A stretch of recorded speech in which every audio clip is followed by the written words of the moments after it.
2 weeks and you forget what we're talking about.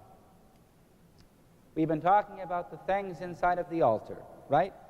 We talked about the vestments for a long time before, and then we were talking about everything inside the altar. So we talked about this. What's this called? Viskos, or paten. It means plate. It's an elevated plate. We talked about the chalice. What's the Greek word for chalice?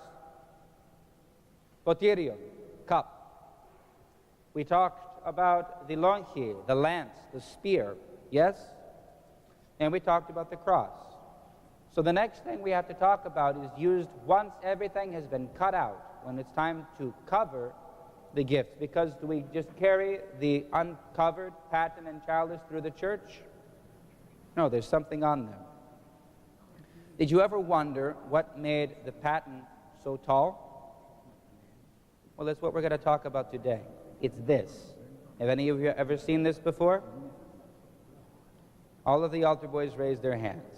There we go. This is called the asterisk. Or if we put it in English, the star. And it goes over the paten like this. So it makes a little covering above the bread that is inside, which will be consecrated. And it allows us then to put the cover on top without the cover falling down and resting on the bread. It's what gives the shape. It's called an asterisk, and it has some significance symbolically. The prayer that is said is, by the word of the Lord, the heavens were made firm, and by the Spirit of his mouth, all their power. And then we say, and the star came and stood over the place where the child was, with Mary his mother. So it has two significances. The first is the reminder that it is by the word of God, which is to say, who is the word of God? Jesus is the word of God. Thank you. Good job. Because it says, en archi in o logos, in the beginning was the word, and the word was with God, and the word was God. This is what we say about Jesus at the beginning of John. So if by the word of the Lord the heavens were established, and by the Spirit of his mouth all their power, we're speaking about how Jesus keeps creation together.